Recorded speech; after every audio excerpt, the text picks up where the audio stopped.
तो मैंने आपको बता दिया passing array to a function. Next है returning array from function. Suppose करो आपको एक अरे रिटर्न करना है फ्रॉम फंक्शन, फंक्शन से आपको अरे रिटर्न करना है, तो कैसे आप रिटर्न करोगे? तो फंक्शन से क्या अरे हम रिटर्न कर सकते हैं?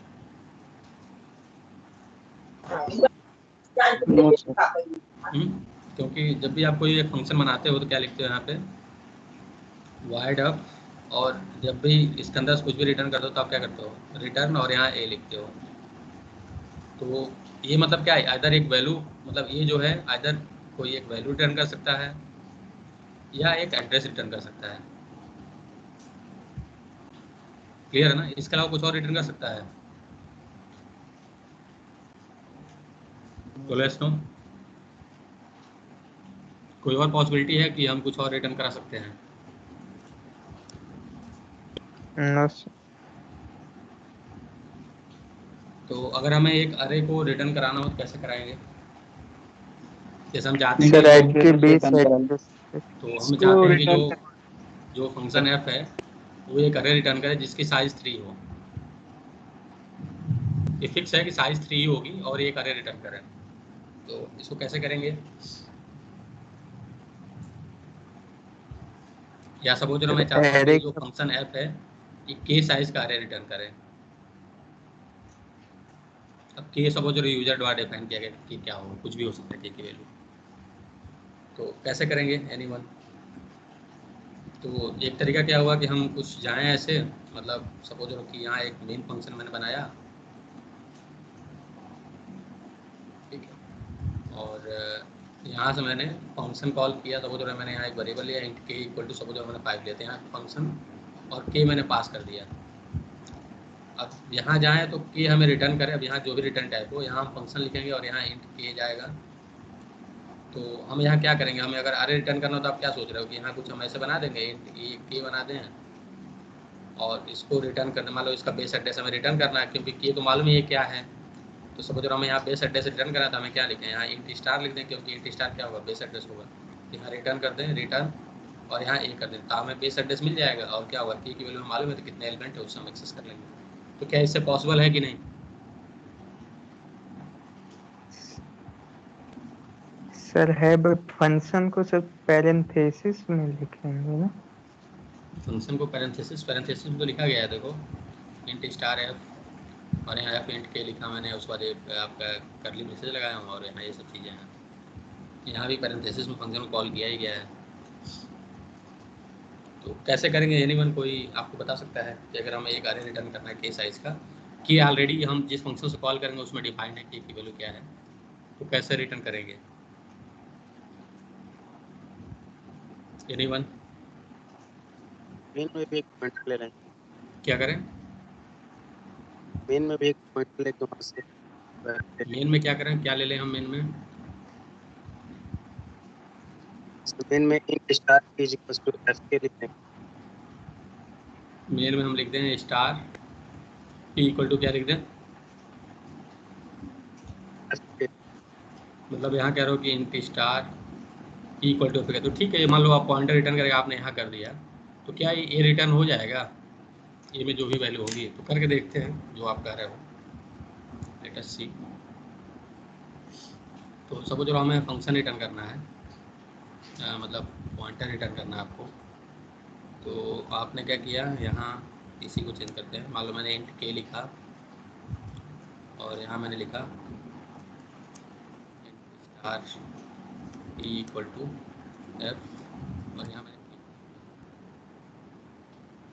और यहाँ सपोज के इक्वल टू 5 है। तो यहाँ मैं फंक्शन में जाऊँगा और यहाँ कुछ ये चेंज करनी पड़ेगी। पहला क्या है कि हमें रिटर्न टाइप चेंज करना होगा, तो यहाँ क्या हो जाएगा, इंट स्टार हो जाएगा और ये सारी चीज़ें हट जाएंगी। ठीक है, अब यहाँ आप कह रहे हो कि एक मैं अरे बनाऊँगा इंट ए 5 साइज़ का, मतलब के साइज़ का मैंने एक अरे बनाया, और चूँकि के में मालूम 5 साइज़ का है तो हम क्या करें, यहाँ पे नंबर कुछ फिट कर दिया, मतलब 4 एलिमेंट 5 एलिमेंट हमने फिट कर दिया। और अब यहाँ क्या करें, हम इसको हम लिखते हैं रिटर्न, और हमें यहाँ पे लिखो। अगर इसको रन करा रहे हैं तो देखो यहाँ एरर दे रहा है। एरर क्या दे रहा है कि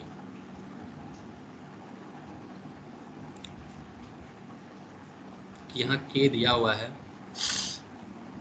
अब कह रहा है क्योंकि आप मालूम है कि आपको जब भी अरे की साइज डिक्लेयर करते हो तो क्या होता है कि कांस्टेंट वैल्यू होती है साइज में, वेरिएबल नहीं होता है। क्यों? और इस केस में क्या है आपका, आपने एक वेरिएबल लिखा हुआ है। तो मान लेते हैं समझो हम यहाँ 5 लिखें, उसके बाद देखते हैं काम करते हैं तो क्या दे रहा है। सर ए डिक्लेयर नहीं है सर। ए डिक्लेयर नहीं ले रहा है। स्टैटिक या ग्लोबल बना दीजिए तो। क्यों स्टैटिक या ग्लोबल? मान लो स्टैट हमें इसी फंक्शन से रिटर्न करना है ना, करना चाहिए काम। तो देखो रिटर्न हुआ कुछ, ये क्यों नहीं रिटर्न पा रहा था, जो भी हो। तो सपोज मैं यहाँ अब इसको प्रिंट कराना है तो मैंने लिखा for print i equal to 0, i less than k, और यहाँ मैं लिखा आई प्लस प्लस, मैंने लिखा सी आउट। यहाँ क्या लिखना होगा सी आउट में अगर अरे को प्रिंट कराना है तो P of I. P of I लिखना होगा। जब भी अरे हो तो आप स्टार पिक जब सिंपली आप पी ऑफ आई लिखिए, काम करेगा। अगर मैं ऐसा कर रहा हूँ तो कुछ यहाँ एरर दे रहा है। उसके बाद क्या हो रहा है कि ये टर्मिनेट हो जा रहा है, कह रहा है कि जो अरे है वो डिक्लेरेशन है कुछ गलत है, ऐसा कुछ बता रहा है। तो कैसे इसको करेंगे सही? तो चूँकि आपको जब मैंने एक क्लास लिया था तो उसमें बताया भी था कि जो प्रोसेस को जो मेमोरी एलोकेट होता है कुछ इस तरह से एलोकेट होता है, 4 पार्ट्स में एलोकेट होता है। बताया था ना आपको। पहला पार्ट क्या होता है, कोड होता है। सेकंड पार्ट क्या होता है आपका, डेटा होता है। एक आपका इसमें हीप होता है, और ये क्या होता है आपका, स्टैक होता है। तो मैंने कहा था कि अगर कोई फंक्शन बना रहे हो तो मान लो अगर आपने यहाँ इंट मेल बनाया और इसके अंदर कुछ आपने वेरिएबल लिखा इंट ए बी सी, और फिर यहाँ से आपने एक फंक्शन कॉल किया। तो यहाँ समझ लो फंक्शन आपने एफ कॉल किया और यहाँ आपने कुछ वेरिएबल बनाया सी डी और कुछ भी बनाया लोकल वेरिएबल। तो क्या होता है सबसे पहले स्टैक में क्या होगा, ए वाला पुश हो जाएंगे variable a b c, stack में स्टोर हो जाएंगे। नेक्स्ट क्या होगा, जैसे ही इस फंक्शन कॉल करोगे तो यहाँ क्या होगा, सी एंड डी स्टोर हो जाएंगे। लेकिन जैसे इस फंक्शन से वापस आओगे क्या होगा, सी एंड डी क्या हो जाएंगे आपके, इरेज हो जाएंगे। इतना बताया था ना, क्लियर है कि नहीं? बोले सुनो। Yes sir. अगर मैं यहाँ सपोज करो मैं यहाँ एक अरे बना रहा हूँ इंट A5 और कुछ यहाँ चीज़ें मैं लिख रहा हूँ, तो क्या होगा, ये भी इरेज हो जाएगा। जैसे यहाँ से बाहर आओगे तो मान लो यहाँ A5 आपने स्टोर किया तो क्या हो जाएगा, जैसे यहाँ से बाहर आओगे तो यहाँ क्या हो जाएगा, यहाँ इरेज हो जाएगा। इवन तो जो आपने बेस एड्रेस यहाँ भेजा है वो एग्जिस्ट ही नहीं करेगा। क्यों? क्योंकि जैसे इस फंक्शन से बाहर आओगे क्या होगा, ये वाला मेमोरी लोकेशन पूरा इरेज हो जाएगा, मतलब यहाँ ए आपका रहेगा ही नहीं। तो समझ में आ रहा है ना क्या प्रॉब्लम है? Yes sir. अगर हीप में हमें ये डिक्लेरेशन तो कर इसलिए दें कहा तो जाता है कि रिटर्न हो जाएगा। तो या तो जो आपको डेटा बनाना है या तो आप इसमें स्टोर करिए या हीप में स्टोर करिए, क्योंकि आप स्टैक में स्टोर करोगे क्या होगा, आपकी प्रॉब्लम आएगी। तो इसलिए कहा जाता है आप किसको यूज़ करिए, हीप को यूज़ करिए। और हीप किस लिए होता है, डायनेमिक मेमोरी एलोकेशन के लिए होता है। क्लियर है ना? सर तो अगर हम लोग क्लास में या फिर मेन फंक्शन में डिक्लेयर करें तो अगर आप तो अरे आपको रिटर्न ही कहाँ करना है, तब तो आपके पास अरे है ही ऑलरेडी, तो रिटर्न किस लिए कराओगे आप? क्यों? मैनिपुलेट मतलब मैंने तो साइज एलोकेट तो और फिर उसके ऊपर जो मैनिपुलेट करने मतलब क्या कि आपने अरे पास किया, वहाँ मैनिपुलेशन हुआ, मेन में भी आपको दिखेगा क्योंकि आप बाय रेफरेंस पास करते हो। तो अरे रिटर्न करने की क्या उस केस में जरूरत है आपको? नहीं, फिर तो पॉइंटर से काम हो जाएगा। वही करे ना, तो आपको उस केस में तो अरे रिटर्न ही नहीं करना। मैनिपुलेट करने मतलब क्या, यहाँ से अरे पास किया ऑलरेडी, वहाँ मैनिपुलेशन हो रहा हो, मेन में भी आपका रिफ्लेक्ट हो रहा है, तो कोई ज़रूरत ही नहीं है। तो हम कह रहे हैं कि आपको अरे रिटर्न करना है। जैसे मैंने कहा कि आप यहाँ से कुछ भेजे, बहुत सारा डेटा भेजे, यहाँ कुछ कंप्यूटेशन, जैसे मान लो आपने यहाँ से एक अरे भेजा और उसका मिनिमम और मैक्सिमम एलिमेंट आपको रिटर्न करना है। तो चूंकि मालूम है कि आप रिटर्न से केवल एक ही रिटर्न कर सकते हो, आइदर मीन और मैक्स, ठीक है, दोनों चीज़ें नहीं रिटर्न कर। तो हमने क्या किया, आप एक इसमें एक अरे बनाओ, एक में मीन स्टोर कर दो, एक में मैक्स स्टोर कर दो, और इसको यहाँ रिटर्न कर दो ताकि मीन मैक्स मालूम चल जाए। क्यों? समझ में आ रहा है? Yes sir. तो इस केस में क्या होगा, अगर हम यहाँ बनाएंगे तो क्या होगा, ये अगर आप इसमें लोकल कोई अरे बना रहे हो तो यहाँ प्रॉब्लम आएगी। तो आपको जो डेटा स्टोर करना है, इधर आपको डेटा सेक्शन में स्टोर करना है या हीप में स्टोर करना है, दो ही में किसी एक में करना है। क्लियर है ना? तो अगर आप डेटा सेक्शन में मालूम है आपको ग्लोबल वेरिएबल बनाते हो या स्टैटिक होता है, तो स्टैटिक के साथ प्रॉब्लम क्या होगी कि यहाँ तो एक्सेसिबल होगा, यहाँ एक्सेसिबल नहीं होगा। अगर मान लो आप यहाँ स्टैटिक इंट करके बना दिया, स्टैटिक इंट ए, और यहाँ 5 मैंने दे दिया, और यहाँ कुछ आपने डेटा स्टोर कर दिया, तो ये डेटा क्या होगा, बस यहीं एक्सेसिबल होगा, यहाँ एक्सेसिबल नहीं होगा। तो स्टैटिक क्या होगा, तो स्टैटिक वेरिएबल आप बना नहीं सकते हो। समझ में आ रहा ना? क्यों बोले? सुनो, यस सर। अगर आप ग्लोबल बनाते हो तो ग्लोबल क्या होगा, ग्लोबल यहाँ भी एक्सेसिबल होगा, यहाँ भी एक्सेसिबल होता है, हमको अरे रिटर्न करने का कोई मतलब ही नहीं है। क्यों? यस ग्लोबल के सर। साथ यस तो आपको मतलब आप इस डेटा सेक्शन को यूज नहीं कर सकते हो। आपको क्या यूज करना होगा, हीप यूज करना होगा। हीप। तो हीप आपको यूज करना है तो आपको डायनेमिक मेमोरी एलोकेशन यूज करना है। तो इसमें क्या क्या आपके फंक्शन होते हैं, मैलॉक होता है, malloc calloc realloc रीअलॉक। free and free और फंक्शन। फ्री तक क्या होता है, फ्री करने के लिए होता है। सबसे पहले क्या करना होगा, यहाँ पे जब भी आपको अरे बनाना होगा तो मैलॉक लगा के आपको एक अरे क्रिएट करना पड़ेगा। अब फिर क्या करना होगा, उस अरे में आप चीज़ें स्टोर करोगे और फिर क्या करोगे, वापस भेज दोगे। क्लियर है ना? तो कुछ आपको ऐसा काम करना है। तो यहाँ क्या करना होगा, हमको सबसे पहले मैलॉक फंक्शन यूज करना होगा। तो हम यहाँ क्या लिखेंगे, इंट p इक्वल टू क्या लिखेंगे, यहाँ पे आपको मालूम है मैलॉक में क्या करना होता है, कन्वर्जन करना होता है। यहाँ इंट स्टार लिखोगे, टाइप कास्टिंग करनी होती है मैलॉक, और यहाँ क्या देना होगा हमें, साइज ऑफ, मतलब पहले तो हमें किसकी कितने करनी है कि मतलब आपको के एलिमेंट्स चाहिए, और इंटू क्या करना होगा, size of size of int. Int. Clear है ना? तो ये मैलॉक हो गया आपका। अब सपोज करो इसमें हमें डेटा स्टोर कर देते हैं ताकि हमें वहाँ जब चेक करें तो वहाँ भी हमको मिले। ठीक है, तो सपोज करो मैंने यहाँ स्टोर कर दिया डेटा, जो मैं यहाँ यूजर से इंटर करा रहा हूँ, सी आउट, यहाँ लिखा इंटर,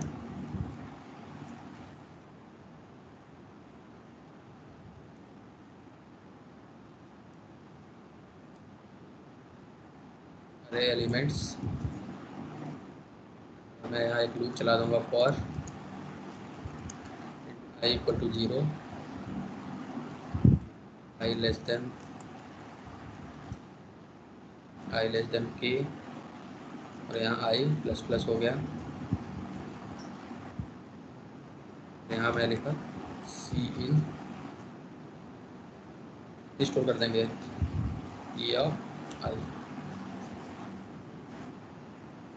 तो जो भी मैंने डेटा दिया वो सब क्या हो गया, यहाँ स्टोर हो गया।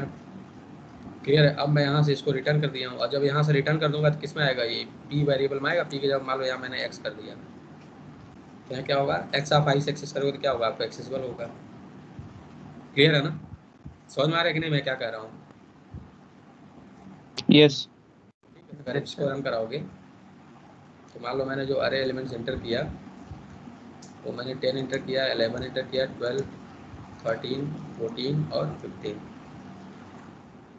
तो आपने जो एंटर किया कि यहाँ पे कितने एलिमेंट्स हो रहे हैं, मैंने 6 एलिमेंट एंटर किया तो 5 ही स्टोर होंगे सीन में।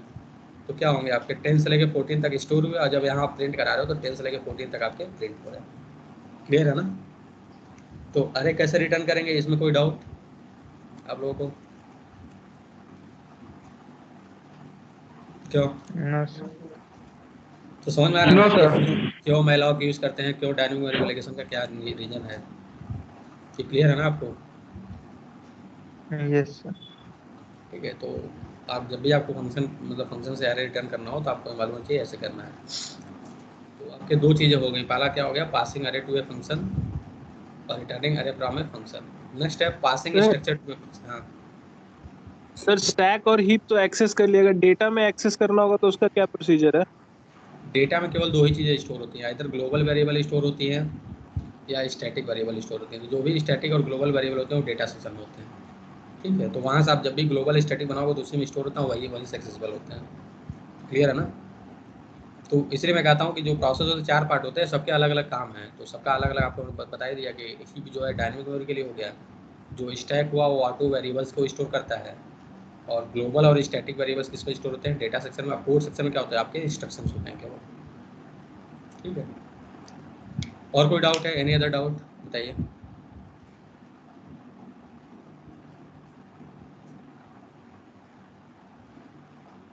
एनी अदर डाउट, कोई डाउट है?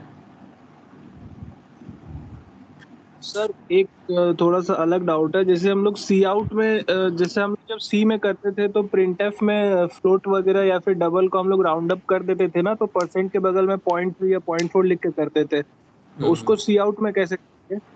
नहीं बेटा, बताऊंगा तुम्हें। एक्चुअली किसी और ने पूछा था, इसको बताऊंगा कंफर्म करके कैसे इसमें करेंगे। ठीक है, इसको मैं बताऊंगा आगे आपको। सर इसे सर सी स्टूडियो यूज करके मैं कर दिया था सर, इससे चलो हो मैं गया बताऊंगा था। इसको कैसे करेंगे। आप ये बताइए, इनमें कोई डाउट है जो अभी आपको बताया हूँ इसमें? No sir. ठीक है, नेक्स्ट है passing structure to a function. मतलब एक स्ट्रक्चर है, उसको फंक्शन में पास करना है, तो कैसे पास करेंगे? ठीक है, तो अगर आपको स्ट्रक्चर को पास करना हो तो सिंपल क्या करना होगा,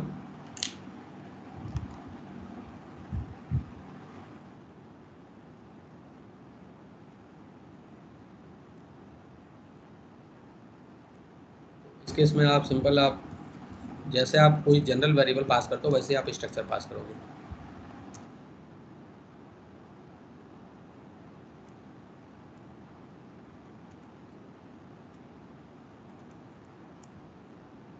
वो जो मैंने एक फंक्शन बनाया, इसके अंदर आपने एक स्ट्रक्चर बना दिया, मैंने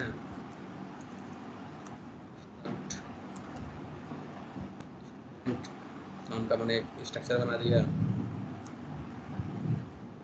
बता रहा हूँ, देखिए आपको दिक्कत क्या आएगी। अब यहाँ सपोज मैंने बनाया इंट एज मैंने दे दिया एक वेरिएबल, इंट नंबर मैंने दे दिया, दो चीज़ें मैंने दिया। और यहाँ मैंने क्या किया,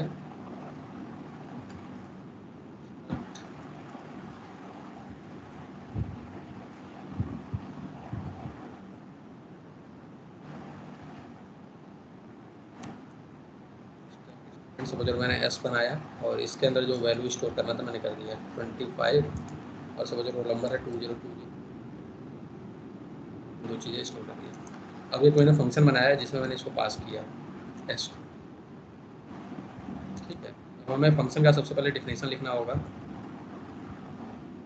तो फंक्शन का डिफिनेशन लिखने के मैंने यहाँ लिखा वाइड, और मैंने यहाँ लिखा, मैं मान चला हूँ फंक्शन आपको कुछ रिटर्न नहीं करेगा। अब देखो, जैसे आप इंटीजर पास करते हो तो यहाँ क्या लिखते थे, इंट ए लिखते थे। ऐसे आप स्ट्रक्चर पास कर रहे हो तो स्ट्रक्चर का डेटा क्या है, आपका ए वाला है, तो आप इस तरह से लिखोगे, तो ये पूरा कॉपी करोगे और यहाँ लिखोगे पूरा कंप्लीटली। जैसे आप इंट लिखते थे, जिस मान लो एक वेरिएबल इंटीजर टाइप को पास करो तो आप इंट ए लिखते थे। ऐसे ही जब स्ट्रक्चर रहेगा तो स्ट्रक्चर का कंप्लीट डेटा क्या है, आपका स्ट्रक्ट स्टूडेंट है कंप्लीट, तो आप यहाँ लिखोगे स्ट्रक्ट स्टूडेंट, और यहाँ लिखोगे S1, आपने यहाँ लिखा। देन यहाँ सपोज उसकी वैल्यूज को हमें प्रिंट कराना था, अब यहाँ क्या लिखोगे, सी आउट S1 डॉट, आपने एज लिखा, सी आउट S1 डॉट, आपने रोल नंबर लिखा। तो यहाँ देखो एरर आ रहा है। यहाँ एरर क्या आ रहा है कि ये नहीं फाइंड आउट कर पा रहा है कि स्ट्रक्ट स्टूडेंट है क्या। क्यों ऐसा हो रहा है, क्योंकि आपने मेन के अंदर डिफाइन किया, तो मेन के अंदर ही ये मालूम होगा कि स्ट्रक्ट स्टूडेंट नाम पे कोई स्ट्रक्चर एग्जिस्ट कर रहा है, इसके बाहर नहीं मालूम होगा। इसलिए क्या दे रहा है, यहाँ पे एरर दे रहा है। तो अगर आपको इस एरर को रिमूव करना, क्या करना होगा, ये जो स्ट्रक्ट स्टूडेंट टाइप का जो डेटा है, इसको क्या करना होगा हमें, ग्लोबल डिक्लेयर करना है। Global declare. ओवर डिक्लेयर करना होगा। तो क्लियर है ना, क्यों, क्या रीजन है मतलब ऐसा करने का? Yes sir. हमने डिक्लेयर किया, तो अब देखो आपका ये जो एरर था वो गायब हो गया। अब इसको अगर आपको मतलब कंपाइल एंड रन कराना है तो आप कंपाइल रन करो, देखो आपको वैल्यू मिलेगी। तो पहले यहाँ प्रॉब्लम है एक, सर तो अगर आप इसको रन कराओगे तो क्या दे रहा है, हाँ देखो इसमें क्या है कि इसको यहाँ डिक्लेयर किए हैं और फंक्शन यहाँ डिक्लेयर किए हैं। तो जब आप फंक्शन एक्सेस करने जा रहे हो तो इसको नहीं मालूम कि है क्या, तो क्या करना होगा, इसको सबसे पहले फंक्शन के ऊपर रखना पड़ेगा, क्योंकि आपको मालूम है कोई वेरिएबल एक्सेस करना है तो सबसे पहले क्या करना होता है, उसको डिफाइन करना होता है। सबसे ऊपर सर। ठीक है सर ऐसा सर सी में शायद नहीं था या फिर किसी एक में होता है ना सर? नहीं होता, अगर या तो फंक्शन का प्रोटोटाइप यहाँ डिक्लेयर करो, फंक्शन को नीचे डिक्लेयर करो, तब काम करेगा। तो चूंकि यहाँ फंक्शन हम क्या किए हैं, यहाँ पे प्रोटोटाइप भी डिक्लेयर हो तभी आपको बताना पड़ेगा कि ये स्ट्रक्ट स्टूडेंट है क्या, क्योंकि जब तक ऊपर नहीं रहेगा तो तक इसको मालूम नहीं रहेगा। तो देखो अगर इस केस में रन करा है तो एज कितनी थी, 25 मैंने रखा था, और रोल नंबर का कितना था, आपने जो रोल नंबर दिया था वो रोल नंबर क्या हुआ यहाँ पे प्रिंट हुआ। तो क्लियर है ना कैसे पास करेंगे? म्यूट कर लो सभी लोग पहले अपने आप। तो इसमें क्लियर है ना आपको स्ट्रक्चर कैसे मतलब आप इस तरह से आपको रिटर्न करना है, मतलब पास कैसे करना है, इसमें कोई डाउट? क्यों, any doubt in passing structure to a function? कोई डाउट नहीं है? No sir. आप सपोज और आपको रिटर्न करना है, तो आपको एक स्ट्रक्चर रिटर्न करना है, तो सिंपल क्या होगा, जब ये देखो यहाँ जो वायर्ड है तो आपको जैसे आप इंटीजर रिटर्न करना तो आप इंट लिखते हो, ऐसे ही अगर आपको सपोज और स्ट्रक्चर रिटर्न करना है, मैं बाद में मिलता हूँ सर क्लास में, तो ऐसे ही अगर आपको स्ट्रक्चर रिटर्न करना है तो क्या करना होगा, यहाँ वायर्ड की जगह क्या लिखना होगा, जिस तरह का डेटा आपको रिटर्न करना हो।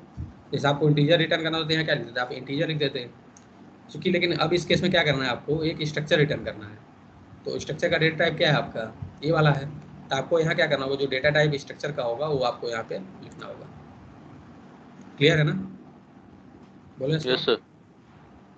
तो सिंपल है, जो आप जनरल डेटा के लिए यूज़ करते हो वही सेम स्ट्रक्चर के लिए यूज करोगे। तो आपने यहाँ बनाया, अब समझ लो फंक्शन है, ये ब्लैंक फंक्शन है, और यहाँ से जो स्ट्रक्चर रिटर्न करेंगे उसको हमें यहाँ प्रिंट करना है। तो हम क्या करेंगे, सबसे पहले यहाँ एक स्ट्रक्चर बनाएंगे। तो समझ लो ये वाला जो पार्ट है मैं यहाँ लेते गया, यहाँ मैंने स्ट्रक्चर बनाया, ठीक है, और मैं इसको रिटर्न कर दिया। इसको मुझे यहाँ प्रिंट कराना है, तो हम सबसे पहले देखो स्ट्रक्चर का जो फंक्शन है वो क्या करेगा, स्ट्रक्चर टाइप का डेटा रिटर्न करना होगा। तो हमें यहाँ क्या लिखना होगा,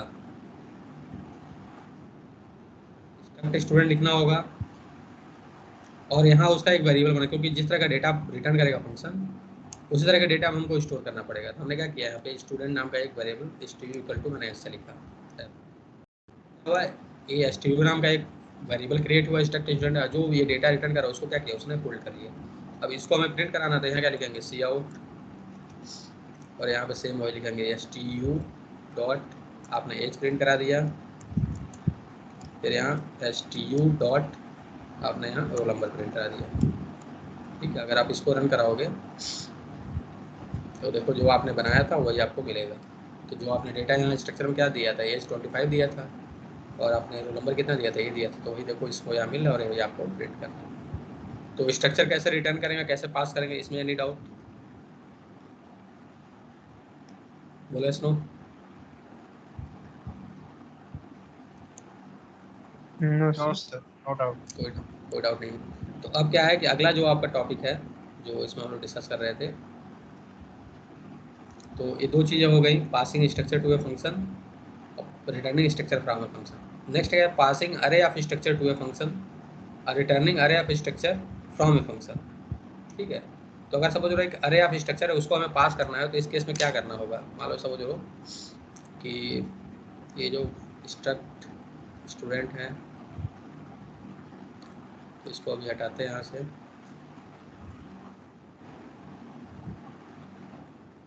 हम पास करने का देखते हैं। तो मान लो सपोज मैंने यहाँ एक बनाया, तो इसमें मान लो मैंने दो, इसका जो साइज है मैंने 2 बनाया, 2 क्रॉस का बनाया, 2 अरे है, ये हो गया। ऐसे जो नेक्स्ट स्टूडेंट है उसका इन्फॉर्मेशन मैंने यहाँ स्टोर किया 23 2020 021 002 मैंने स्टोर किया। अब यहाँ जो फंक्शन बनाया उसमें मुझे इसको पास करना है, तो यहाँ f, और यहाँ क्या क्या हमें पास करना होगा इस केस में, एनीवन? जैसे आप अरे पास करते थे वैसे ही स्ट्रक्चर आप अरे का भी है। सर में हम क्या करते थे, अगर 1 डायमेंशनल है तो क्या करते थे, अरे का बेस एड्रेस। तो अरे का बेस एड्रेस इस केस में क्या है आपका, एस पास कर उसकी साइज, तो इसकी साइज कितनी है 2 है। क्लियर है ना, इतना क्लियर है कि नहीं? तो ये दो चीजें पास यस करोगे। अब सर। जब यहाँ जाएगा तो यहाँ जो ये देखो पहले का होता जब इंट होता था तो यहाँ आप क्या लिखते थे, इंट स्टार लिखते थे। अब यहाँ जो अरे है वो किस तरह का है, स्ट्रक्ट स्टूडेंट टाइप का है। तो यहाँ क्या करोगे, यहाँ पे जो डेटा टाइप बनाओगे वो क्या बनाओगे, स्ट्रक्ट स्टूडेंट, और यहाँ पी, और यहाँ क्या लिखोगे आप, सिंपल अरे वाला सिंपल बना दोगे। क्लियर है ना, और यहाँ क्या बनाओगे, एक इंट एन जो आपको साइज देगा। ठीक है, तो ये दोनों चीजें हो गई। अब यहाँ क्या करना होगा, हमें एक लूप चलाएंगे for int i equal to 0, i less than n, और यहाँ क्या होगा आई प्लस प्लस, और हमें सबकी इन्फॉर्मेशन प्रिंट कराने, तो मैं क्या लिखेंगे सी आउट, क्या लिखना होगा हमें, पी यूज करोगे, देन यहाँ आई, अब यहाँ क्या लिखोगे डॉट, एज आपने प्रिंट कराया, डॉट क्या करना होगा हमें, रोल नंबर प्रिंट कराना, तो यहाँ क्या लिखोगे P I dot roll number, और सब मैंने यहाँ पे लिख दिया एंडल, मतलब ताकि आपका लाइन एंड हो। तो ये समझ में आ रहा है ना कैसे पास कर रहे हैं? क्यों बोले, इसमें कोई डाउट है? बोले स्नो no any doubt? No sir. देखो जो आप अरे में पास करते थे, अरे में आप इंट लिखते थे, तो जहाँ जहाँ आप इंट लिखते थे उसको किससे रिप्लेस करना है, स्ट्रक्ट स्टूडेंट से रिप्लेस करना, जो अरे स्ट्रक्चर का जो नेम है, सिंपल वही काम करना, और कुछ नहीं करना है आपको। अगर आप इसको रन कराओगे तो देखो जो आपने दो डेटा पास किया तो वो आपको दोनों डेटा यहाँ पे प्रिंट किया। क्लियर है ना? Sir Yes, array sir. Operator का नहीं यूज, क्या कर रहे हो? एरे ऑपरेटर का नहीं यूज करेंगे डॉट की जगह पे? अरे ऑपरेटर मतलब, ये देखो अरे ऑपरेटर यूज नहीं हुआ है, देखो एरो एरो कब यूज़ करते हैं, जब आप देखो दो चीज़ें हैं, अगर आप चाहते हो कि जैसे इस केस में अरे है, तो ये चूंकि अरे है तो अरे को एक्सेस करने के हमेशा क्या करते हैं, P of I indexing use करते हैं। अगर आप चाहते हो कि उसको यूज़ करें तो यहाँ क्या लिखना होगा, पी प्लस आई, तो यहाँ क्या करना होगा, आप यहाँ एरो ऑपरेटर यूज़ करोगे, पी प्लस आई का अगर हम स्टार करते हैं,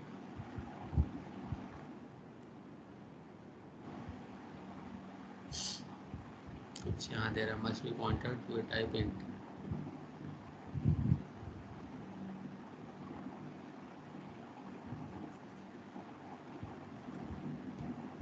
पी ऑफ आई डॉट हम लगा रहे थे तो ये काम करता है। अगर पॉइंटर है तो अगर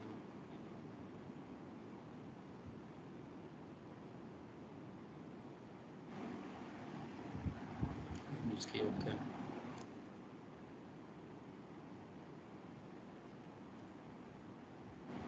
तो आप ऐसे भी लिख सकते हो इसको।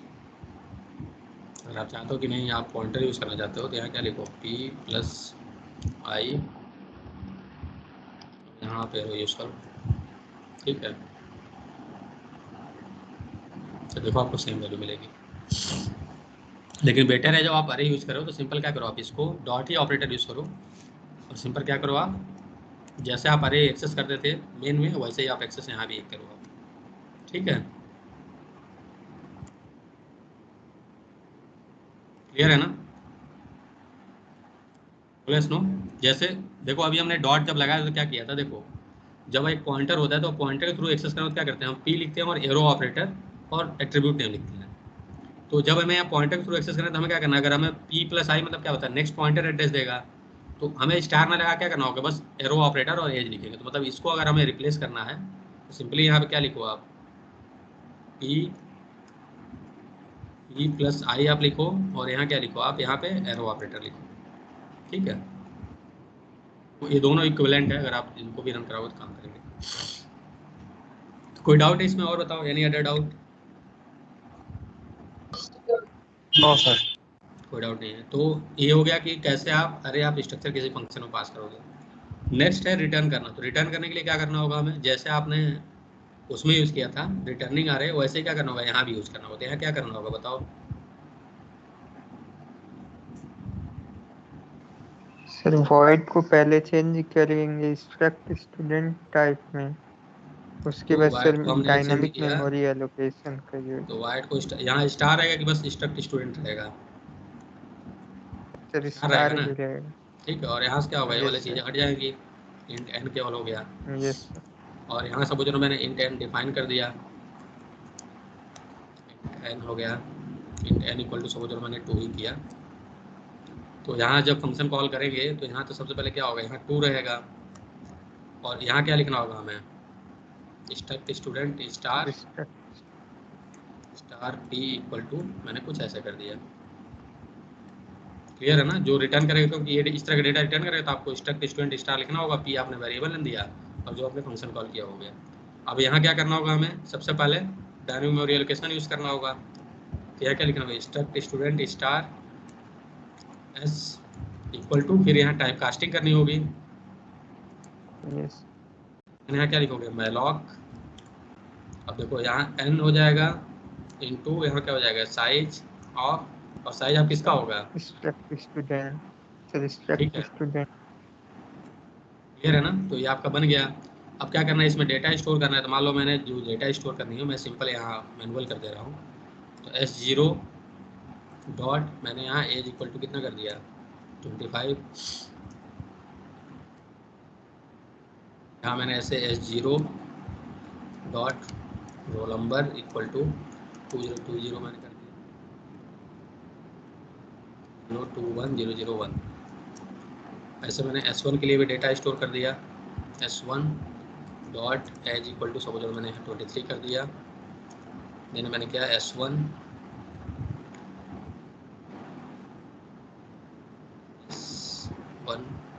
Dot roll number equal to, मैंने दिया 2020021002। रिटर्न करना है तो ये क्या लिखना है, रिटर्न। आपका डेटा यहाँ से बना और यहाँ से आपका रिटर्न हो गया। जब रिटर्न होकर आएगा तो यहाँ क्या करना होगा, इसको हमें प्रिंट कराना होगा। तो हमें क्या लिखेंगे, यहाँ लूप चलाएंगे for i equal to 0, i less than n, और यहाँ क्या होगा आई प्लस प्लस होगा, सी आउट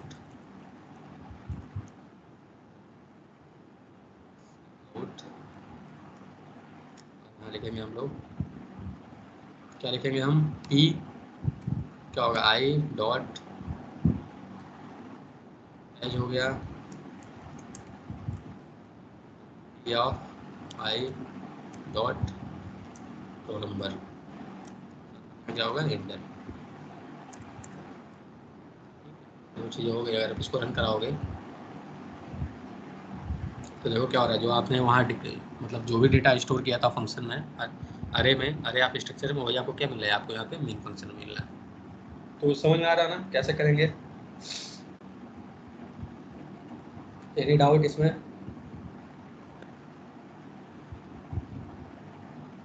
बोलो इसमें, कोई डाउट है इसमें?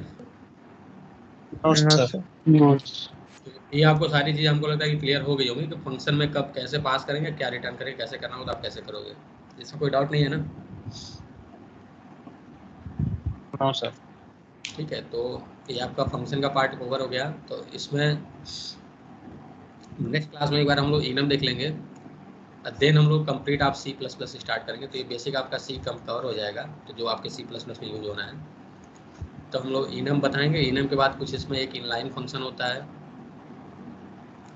कुछ, फिर उसके बाद क्लासेज स्टार्ट करेंगे, क्लासेज क्या होते हैं C में, देन आपके कंस्ट्रक्टर क्या होते हैं, देन इनहेरिटेंस हो गया, फ्रेंड फंक्शन हो गया, ऑपरेटर, ओवरलोडिंग, ये सारी चीज़ें आपको कवर करेंगे। ठीक है, तो बस एक टॉपिक इनम बचा है जो कल डिस्कस करेंगे, उसके बाद हम लोग कंटिन्यू करेंगे C++। ठीक है सर इन प्रोग्राम जो आपने बताया सर, इन्हें भी स्लाइड में ऐड करके भेजिएगा सर। स्लाइड में ऐड करके, चलो ठीक है मैं भेज दूंगा। या रिकॉर्डिंग रहेगी, यस सर। रिकॉर्डिंग से तुम लोग देख लेना, रिकॉर्डिंग तो है ही है ना? सर ये क्लियर वीडियो है? यूट्यूब पे डाल दीजिए सर सारे, यूट्यूब पे केवल मैं 3 डाल ही दूंगा, लेक्चर है वहाँ। हाँ मैं कर रहा हूँ अभी, आज हो जाएगा अभी आज। ठीक है, सर सारे डाल दीजिएगा। हाँ बिल्कुल सारे हो जाएंगे अपलोड। सर एक डाउट है सर स्टिल टू हाँ बताओ। सर, जो मेमोरी एलोकेट हुआ